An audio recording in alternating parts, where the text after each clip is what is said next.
Muy buenos días. Otra vez les habla, por la gracia de nuestro Señor, el hermano Alexander Castellanos.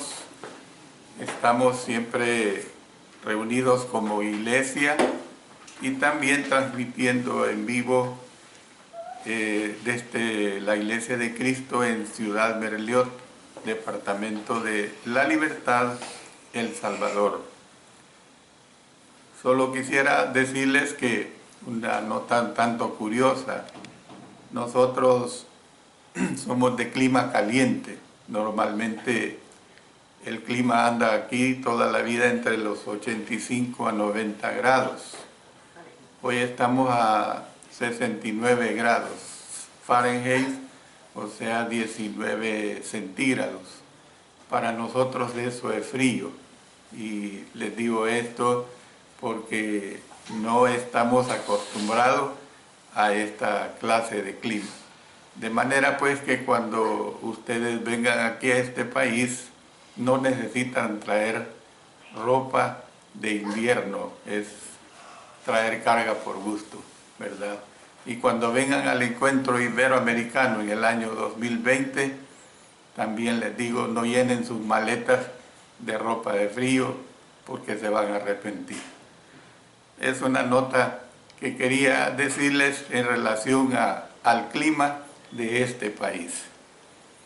He aquí yo hago nuevas todas las cosas basado en Apocalipsis capítulo 21 versos 1 al 8. Y hemos hablado acerca del cielo y de lo que habla este pasaje. Y ahora ya hemos dado una o dos clases acerca de qué nos dice este pasaje acerca del cielo. En la clase pasada vimos acerca de ese nuevo ambiente. Ahora vamos a ver acerca de una nueva morada y que lo vamos a basar en el capítulo 21, verso 2, específicamente la primera parte. Con estas palabras continuó el apóstol Juan: vi la santa ciudad, la nueva Jerusalén, descender del cielo de Dios.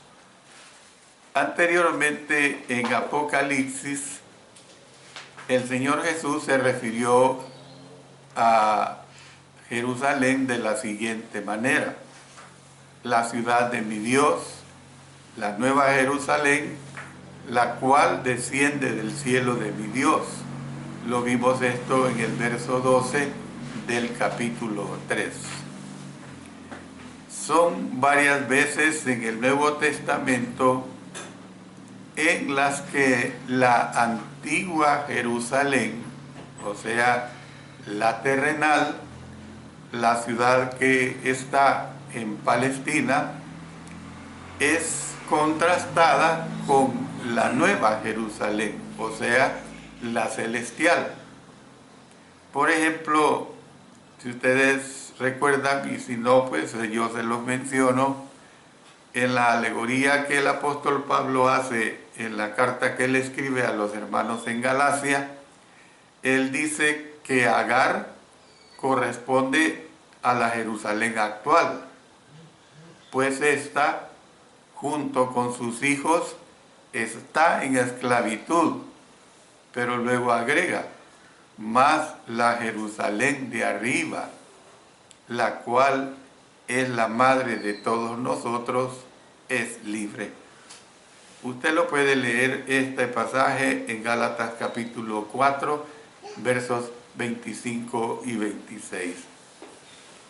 En otro pasaje, cuando el autor de la epístola a los hebreos hizo hincapié en la superioridad del cristianismo sobre el judaísmo, él escribió, y vamos a consultar precisamente en Hebreos capítulo 12, los versos 22 hasta el 24. Hebreos 12, versos 22 hasta el 24. Sino que os habéis acercado al monte de Sión, a la ciudad del Dios vivo, Jerusalén la celestial, a la compañía de muchos millares de ángeles. Noten, muchos millares de ángeles. A la congregación de los primogénitos que están inscritos en los cielos, a Dios el juez de todos, a los espíritus de los justos hechos perfectos, a Jesús el mediador del nuevo pacto y a la sangre rociada que habla mejor que la de Abel. Entonces, cuando el apóstol Juan escribió Apocalipsis, la antigua Jerusalén ya había sido destruida por los romanos más de 20 años atrás. Fíjense que esto hay que tenerlo bien claro. Por lo menos había destruido Jerusalén hacía 20 años atrás. Sin embargo, los cristianos podían anticipar la nueva Jerusalén, la ciudad eterna, cuyo arquitecto y constructor es Dios.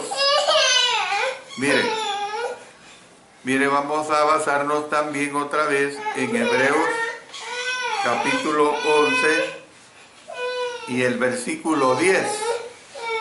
Porque esperaba la ciudad que tiene fundamentos, cuyo arquitecto y constructor es Dios. Aquí mismo en Hebreos, vámonos al capítulo 13, el verso 14. Porque no tenemos aquí ciudad permanente, sino que buscamos la porvenir.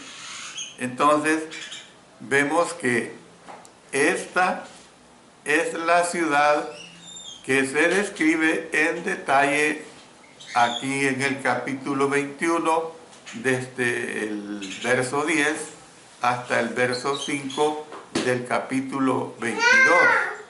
Entonces, cuando pensemos en el cielo, debemos pensar en los aspectos beneficiosos de los pueblos y de las ciudades. Usted sabe bien que una ciudad, cualquier ciudad, no importa qué tan fea o qué tan humilde o sencilla sea una ciudad hace que evoquemos los conceptos de residencia permanente, de gran número de habitantes y de seguridad, de protección, de amistad y de belleza. Usted que me escucha, usted ahorita está recordando su ciudad natal, la ciudad donde usted creció, cómo desarrolló su niñez, su adolescencia, su juventud. Y cuando por A o B circunstancias de la vida a usted le tocó cambiar de lugar de residencia, ya sea en el mismo país o en otra región grande de países grandes, o en otro país, usted evoca esos recuerdos. Entonces, ¿qué es lo que quiero decir con lo que estoy hablando acá? Quiero decirles claramente que la primera mención que se hace de una ciudad en la Biblia es en Génesis capítulo 4 y el versículo 7. Es la primera mención que se hace de una ciudad. Dice, y conoció Caín a su mujer, la cual concibió y dio a luz a Enoc, y edificó una ciudad, y llamó el nombre de la ciudad del nombre de su hijo Enoc. O sea, para estos tiempos Claro, no pensemos que apenas había formado a Adán y Eva, habían pasado algunos cientos de años ya. Entonces ya el concepto de ciudad se tenía. Entonces nosotros podemos ver pues que el cielo no es un lugar de aislamiento. El cielo no es un lugar de aislamiento, así como una ciudad. Yo no puedo decir vivo en una ciudad donde en una montaña yo he construido una casa fea, bonita, regular, como sea, y decir que esa es la ciudad Alexander, digamos que le he puesto mi nombre. Para que sea ciudad debe de haber una cantidad considerable de habitantes, quizás 100, 200, 500, miles o millones de habitantes. Entonces, el cielo no es un lugar de aislamiento, hay que entender esto. Viviremos, trabajaremos y nos asociaremos con los demás. Esa será la vida en el cielo. Pero hay que entender que ya no será una comunión o una asociación de pleitos, de contiendas, de sufrimientos, de lloros, de ruegos, de peticiones. Será algo totalmente diferente. Y como lo he dicho bastantes veces en el estudio del libro de Apocalipsis, yo no soy capaz, aunque la Biblia nos da aquí en este libro parámetros de lo bello que será la ciudad celestial, pero yo no soy capaz de describir exactamente, ni creo, ni lo hay, con seguridad lo puedo decir, que hay cristiano aquí en esta tierra, por consagrado, por sabio que sea, que pueda describir lo hermoso de esa ciudad. Bueno, el hecho de que la Nueva Jerusalén se le presente descendiendo del cielo de Dios es prueba para algunos de que esto se refiere a la iglesia que está sobre la tierra. ¿Cómo puede el cielo descender del cielo? Ven, hay que hacernos esta interrogante. ¿Cómo puede el cielo descender del cielo? Entonces, preguntan ellos diciendo así, de esta manera. A modo de respuesta, podríamos preguntar, ¿por qué dijo Jesús que Él iba a preparar lugar para nosotros? Ahí lo tenemos en Juan capítulo 14, versículo 2. Voy pues a preparar lugar para vosotros. Lo dice claramente. Si tal lugar, o sea el cielo, ya existía. Entonces Jesús estaba simplemente enfatizando que se harían preparativos para los fieles. Esto es bien claro. No está diciendo que Él va a preparar lugar para todo mundo. Para todo mundo que aquí en la tierra hace y deshace, me refiero a maldad, me refiero a malas obras. O sea, Él está diciendo que esa preparación era específicamente para quienes se sujeten a obedecerle. Entonces, estos aparentemente pierden la vista o pierden de vista el hecho de que esto es un simbolismo. Es decir, que la Nueva Jerusalén no desciende literalmente del cielo a la tierra. ¿Ve? La Nueva Jerusalén no desciende literalmente del cielo a la tierra. No puede descender a la antigua tierra física porque esta tierra habrá desaparecido.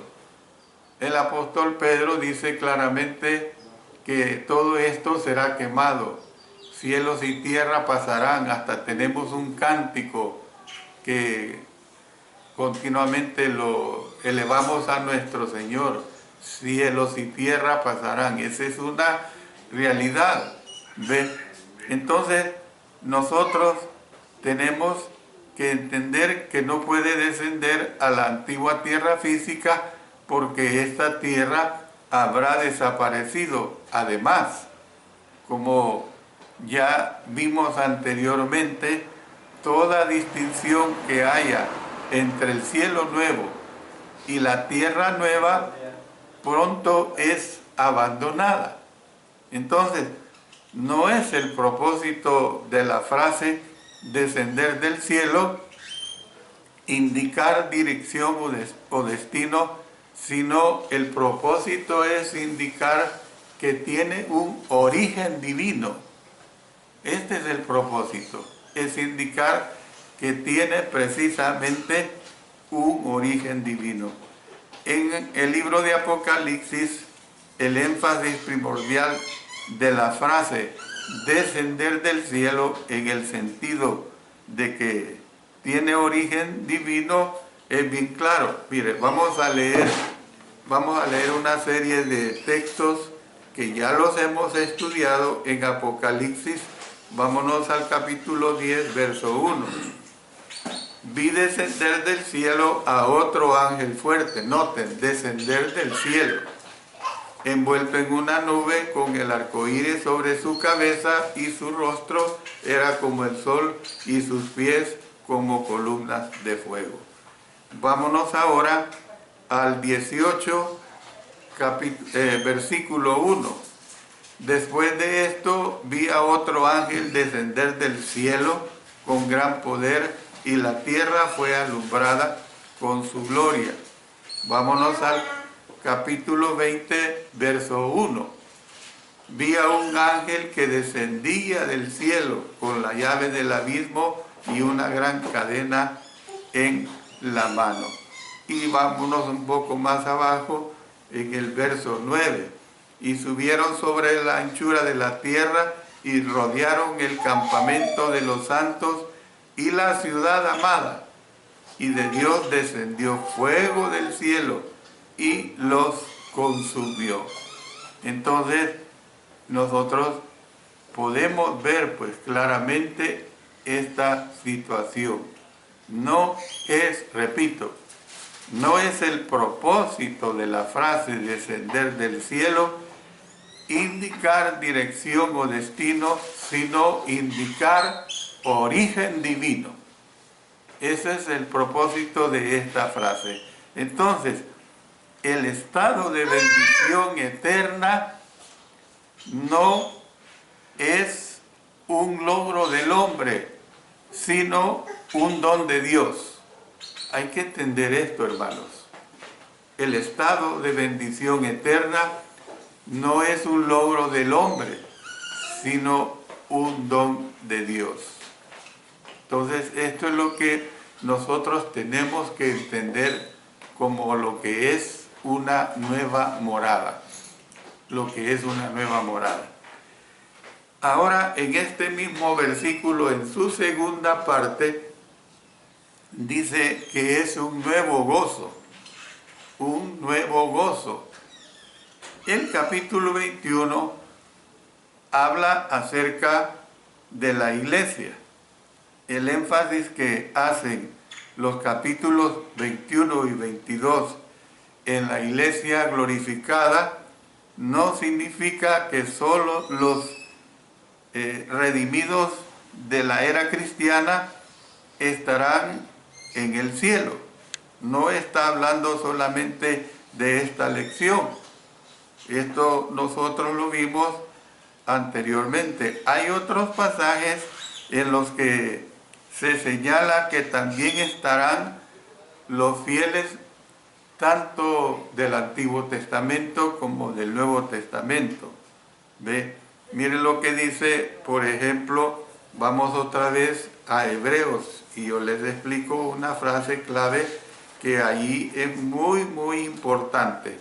Vámonos a Hebreos capítulo 11, versos 39 y 40. Dice, y todos estos aunque alcanzaron buen testimonio mediante la fe, fíjense bien, todos estos, o sea, todos los antiguos, ¿verdad? Mediante la fe no recibieron lo prometido. O sea, ellos no tuvieron la bendición de la venida del Mesías ni lo vieron en persona, proveyendo Dios alguna cosa mejor para nosotros. O sea, la gloriosa venida del Mesías, Cristo Jesús, fue crucificado, se entregó por nosotros, nos dio salvación, para que no fuesen ellos perfeccionados aparte de nosotros. Que hay que entender de esto, que Dios también ha perfeccionado a ellos también. Ahora, la gente puede decir, y los que le quieren sacar vueltas a la palabra de Dios, dicen, bueno, pero ellos no fueron bautizados. Es que usted no tiene que poner en tela de juicio la voluntad de nuestro Dios antes del bautismo. ¿Ve? Usted tiene que entender lo que Dios decidió antes de que Cristo muriera y que estableciera cómo es que se obtiene la salvación en Cristo Jesús. Entonces, ¿qué es lo que vemos?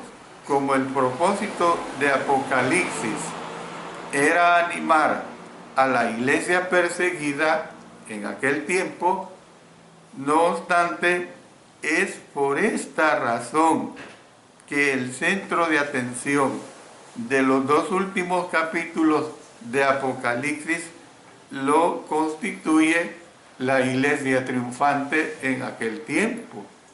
Pero eso no nos excluye a nosotros, la iglesia de los 20 siglos que ya se concluyeron, el inicio del siglo XXI en que estamos, que ya hace poco iniciamos el año 18 del siglo XXI.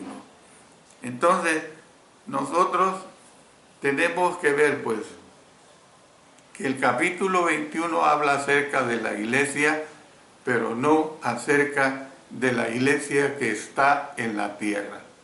Hay que entender esto. No está hablando de la iglesia que está en la tierra. Mencioné anteriormente que en Apocalipsis a menudo es difícil distinguir entre el lugar, o sea, el cielo, y la gente, o sea, la iglesia. A veces se da esta disyuntiva, esta situación, que a veces no lo podemos distinguir, claro, con explicación sí se puede, como lo estoy haciendo yo ahorita con ustedes. Entonces, este versículo 2 ilustra esta dificultad. Después de usar la imagen de una ciudad, el apóstol Juan pasó a usar otro símbolo. ¿Cuál fue ese otro símbolo? Fue la metrópolis estaba ahora dispuesta como una esposa ataviada para su marido, dice. Y lo vemos con énfasis ahí en ese versículo 2 en su segunda parte.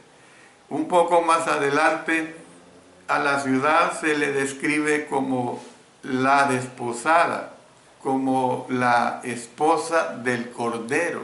Así se describe en una forma muy hermosa, como la esposa precisamente del Cordero. Vino entonces a mí uno de los 7 ángeles que tenían las 7 copas llenas de las 7 plagas postreras y habló conmigo diciendo: ven acá, yo te mostraré la desposada, la esposa del Cordero. Este concepto lo hemos visto bastante en muchas de las lecciones anteriores. Vimos una lección específica acerca de lo que es el Cordero, refiriéndose a nuestro Señor Jesucristo. El apóstol Pablo se refirió a la iglesia como la esposa de Cristo. Miren lo que tenemos en Efesios capítulo 5, citas muy conocidas por cada uno de nosotros los que estudiamos la palabra de Dios, comenzando desde el versículo 22. Las casadas estén sujetas a sus propios maridos como al Señor, porque el marido es cabeza de la mujer, así como Cristo es cabeza de la iglesia, la cual es su cuerpo y Él es su Salvador. En 2 Corintios capítulo 11 y el versículo 2 dice de esta manera: porque os celo con celo de Dios, pues os he desposado con un solo esposo para presentaros como una virgen pura a Cristo. Y también si vamos a Romanos capítulo 7 y el versículo 4, se presenta otro concepto que refuerza lo que estamos aquí estudiando. Así también vosotros, hermanos míos, habéis muerto a la ley mediante el cuerpo de Cristo, para que seáis de otro, del que resucitó de los muertos, a fin de que llevemos fruto para Dios. Entonces, el Señor Jesucristo, Él dijo que el momento llegaría cuando Jesús habría de presentársela a sí mismo una iglesia gloriosa, una iglesia que no tuviese mancha ni arruga, una iglesia que no tuviese cosa semejante, sino una iglesia que fuese santa y sin mancha. Ahí lo está diciendo el apóstol Pablo en el versículo 27 de Efesios capítulo 5. Entonces, la mayoría de los autores coinciden que el capítulo 21, versículo 2, se refiere a la iglesia de Dios, pero que ahora está glorificada y que ahora está preparada para la comunión perfecta con su Redentor. Claro, cuando yo estoy diciendo que está preparada,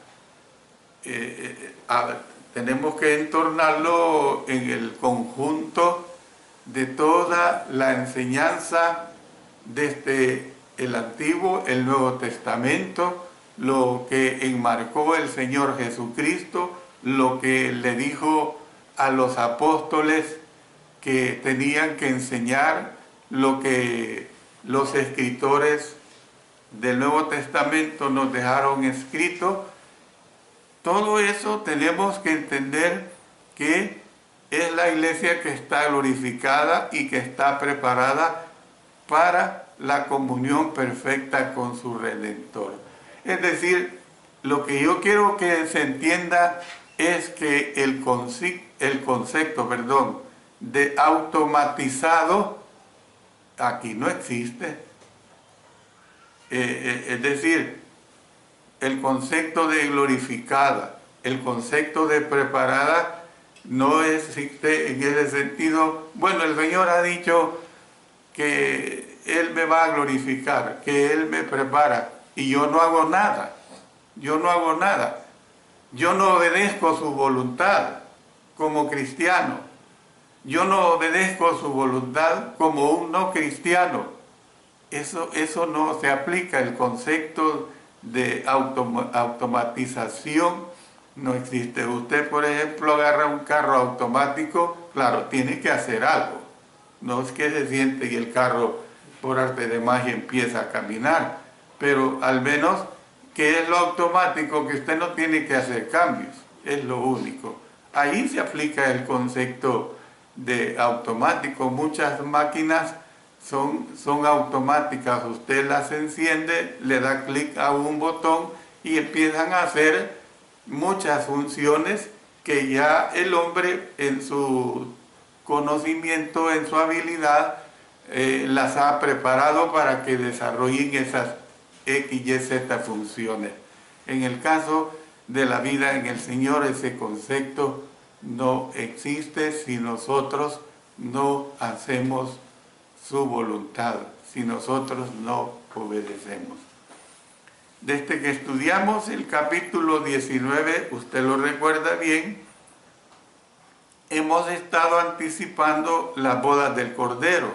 Lo vimos en el verso 7 de este capítulo 19.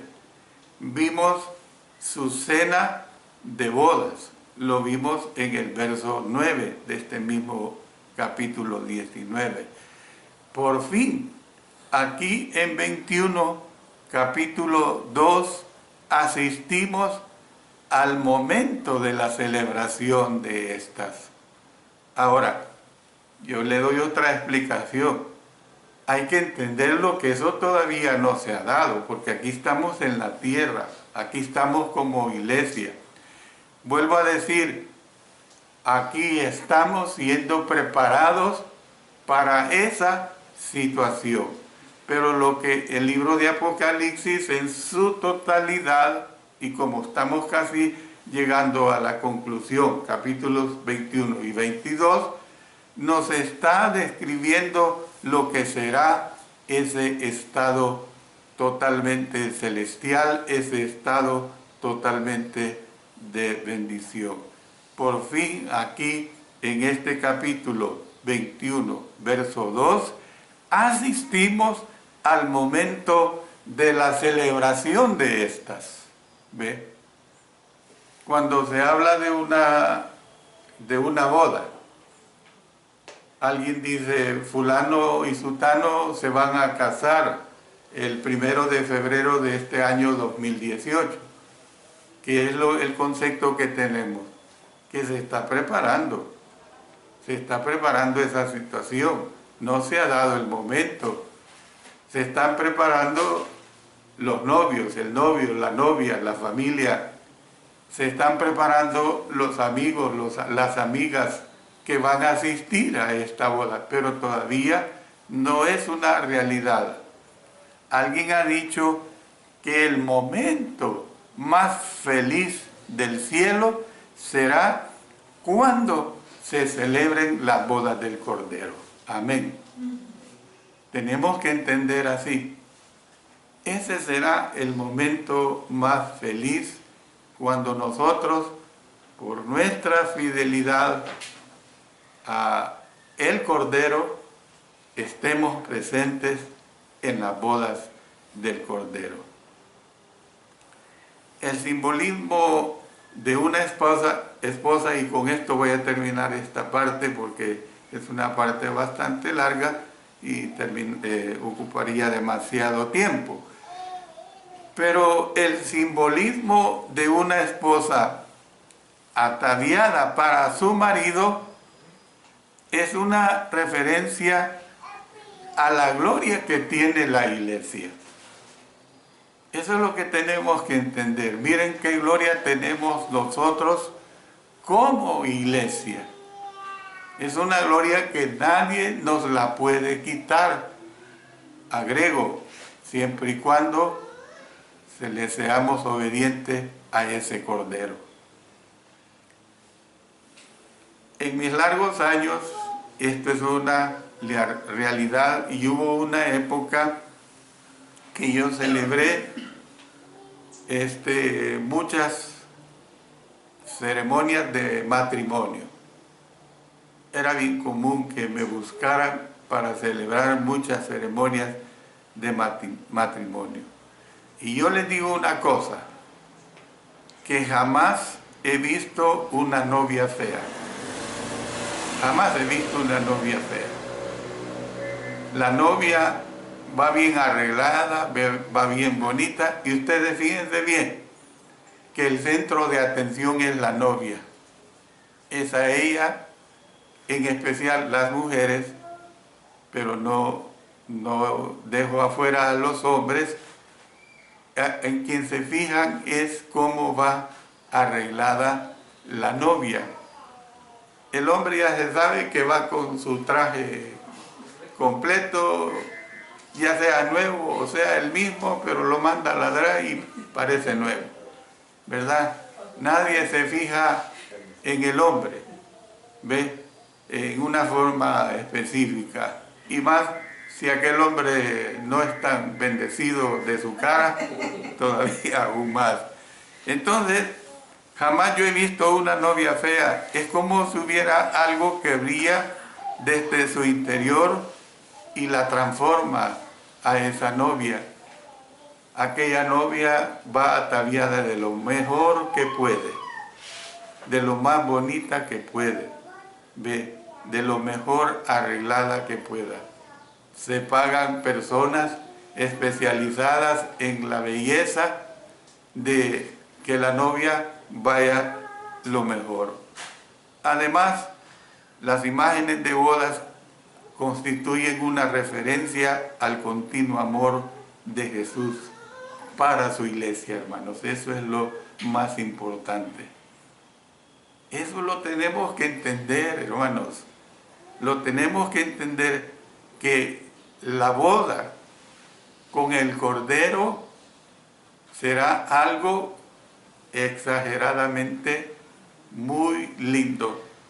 Será exageradamente muy glorioso, porque Jesús, que es el Cordero, definitivamente estará tomando para siempre y para siempre, como lo dice el coro del Aleluya, eternamente a su iglesia. ¿No creen que es una bendición? Amén, ¿verdad? Amén. Tenemos que entender esto. Termino acá. En la próxima clase voy a ver la última parte conclusiva de este bello estudio que hemos estado estudiando ya por unas 3 o 4 clases.